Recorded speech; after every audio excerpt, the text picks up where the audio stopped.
Good morning to the group. I love this statement, and I would carry it further.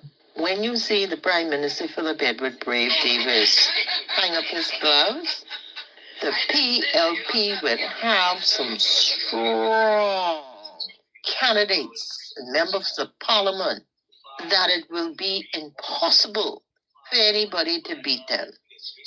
In fact, I will go back to back in my days when I used to travel to West Africa with President Hufid Boigny. That man been in power forever. The people love him forever. And that's how I'm going to see the PLP. So get used to it. It's only going to get better, best, and even better. Have a good day, everyone. And who man, the PLP, yours stay man. Now, for every Bahamian citizen that just heard that voice note, that support the PLP, understand this. Only a small few can get them contracts and can eat. Philip Davis only want to win so that he can continue to steal our carbon credit money. To date, $20.1 billion is not accounted for, and only one man has access to those funds. The only people who dizzy around here is your PLPs. 2025? Well, you even got to wait till 2025. Your PLP throwing party every weekend in every constituency. Since you the spokesman for the Prime Minister, and he say he don't want campaign finance reform, you tell me where that money coming from. The man done shut down Life with Key and tell them he don't want no money from them. He done gone down in Grand Bahama and he tell them he don't want no money from them. So he ain't getting no money from them. So you tell me, you the PLP spokesman, you're their finance guy. So you tell me where the money coming from. You tell me where the money coming from. And more money can be coming in 2025. Where the PLP getting all this money from? You tell me. Now, if you want sacrifice your offspring, your bloodline that's born and yet unborn for the love of a political party and for love of a man that don't love you, that taking bread out of your mouth, that's your choice. But for every right-thinking Bahamian under the sound of my voice, you must step up and step out. You must make a conscious decision that you will put your Bahamian citizenship first above party politics. The only way we can stop this present administration and future administration from raping and robbing us out of what rightfully belong to us, our inheritance and our carbon credit money, the only way we can stop them is if we galvanize into one voting bloc, put our Bahamian citizenship first, and support the Citizens Sovereign Wealth Fund legislation that's being presented to the Bahamian citizen by a group called Stop the Steal. Good afternoon, Mr. Thurston. How you doing today, sir? Good afternoon. I'm doing well. That's And good. how are you doing? My boy, right here, laying low and handling business. You know how it go. I'm looking now at what's going on in the U.S. With Venezuela. Um, Honestly, I believe a lot of it has to do with natural resources and also strengthening the U.S. dollar. I don't know. Have you been following the news? What's your thoughts? Yeah, there's a lot of things going on in the news right now. Uh-huh. But it's important for Bahamians to not only listen to what I call managed news, which is the popular media outlets like the CNN, the MSNBC, those type of stations, popular media outlets, because that is what you call managed news. So those news outlets are designed not to tell you the truth, but to convey a narrative that falls in line with the government's objective. So this is going to make sense as we go further on in this conversation. So we're reaching the stage of two parallel global financial systems. And it's important for Bahamians to understand the impact that the operation of two parallel global financial systems, the impact that that would have on the Bahamas. Now, we had the invasion of Venezuela by the U.S. under the Trump administration. And the popular news outlets would tell you it was about oil, it was about this or that. I believe it's important to create the context so that Bahamians can connect the dots. While there is a global shift going on in terms of dominant currencies, because that is what this is about. America cannot be the dominant power in the world, and they're considered a hegemony, dominant force in the world, if their currency is weak.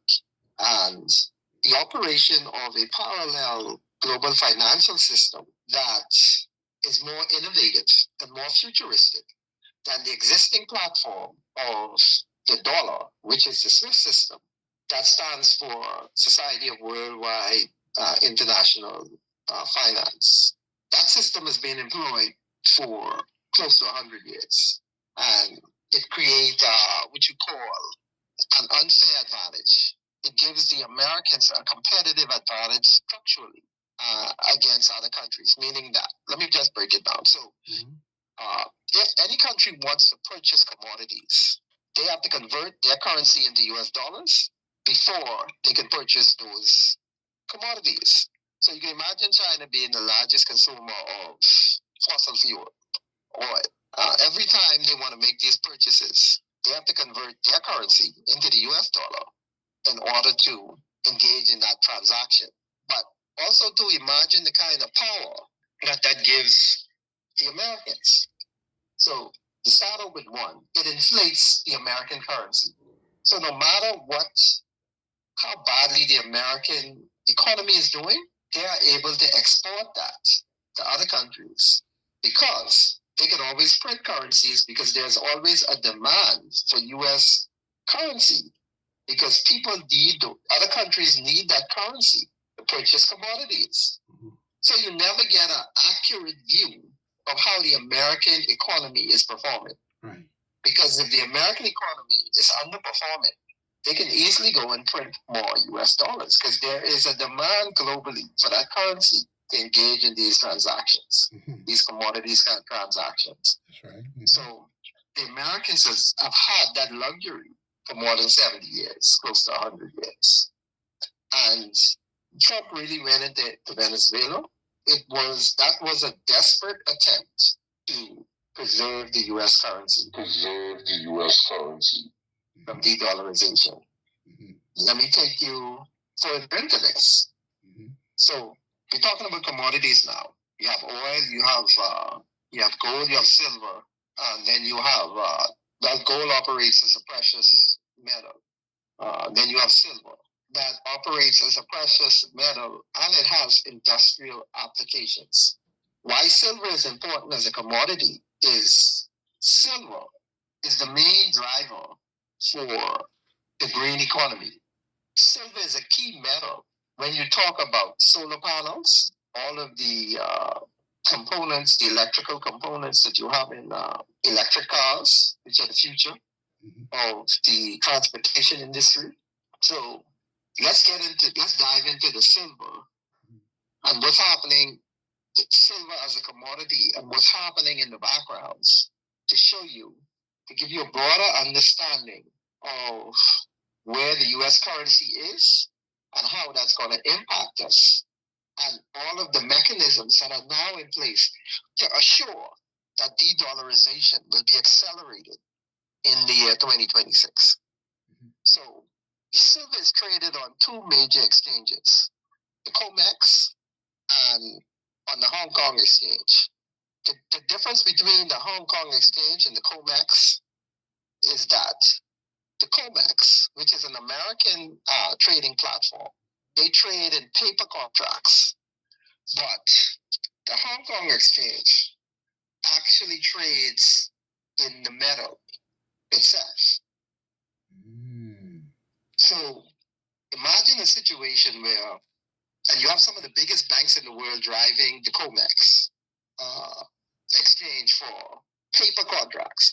And a paper contract is just a contract to say you have ownership of something without actually taking ownership of it. Because when you trade in contracts on the COMEX, you're really trading price differential.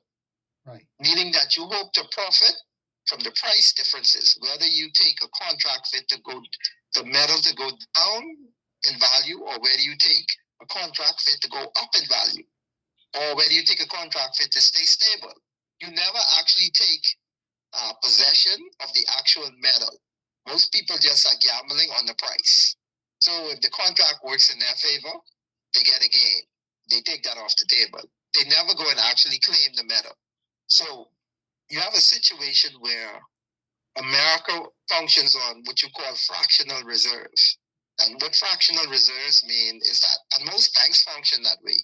Mm-hmm. If you take $1 into the bank, under the banking fractional reserve system, the bank is allowed to lend out $9 for every dollar you bring in. Mm. So imagine that formula being expanded on the COMEX. And for every one futures contract for a claim on a commodity, let's say you had a contract for 100 ounces of silver, and the company that's taking that contract, that same ounce of silver, 160 people could lay claim. They've written 160 contracts for that 1 ounce of silver, but they've always gambled in the past that people would never actually claim the metal. So what's happening now in the silver market, because silver jumped from $24 and I think it's up to $84 now. There is what you call arbitrage going on. And arbitrage means that there's a price difference between the actual metal and the contracts that they've been traded for. Mm-hmm. So right now, the actual metal silver is trading at a premium. If you want to buy the actual silver itself, it's trading at a premium. But the spot price, meaning the price on the contract, is lower. Mm-hmm. So what people want to do now, what people who have spot contracts want to do now, is they actually want to claim the silver, the silver by the contract. Mm-hmm. But the COMEX doesn't have the silver in the vaults. So when people go in to claim on the contract, they don't actually have the silver. Mm. So I'm telling you all of this because we're talking about the biggest banks in the world being involved in this. So JP Morgan inherited Bear Stearns during the crash of 2008.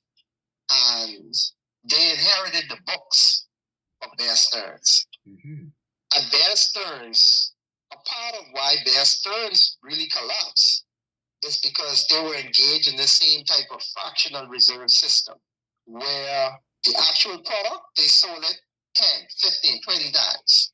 But when the claims came, they only could sell it to one person, so 9 other people. So it's like playing musical chairs. Right.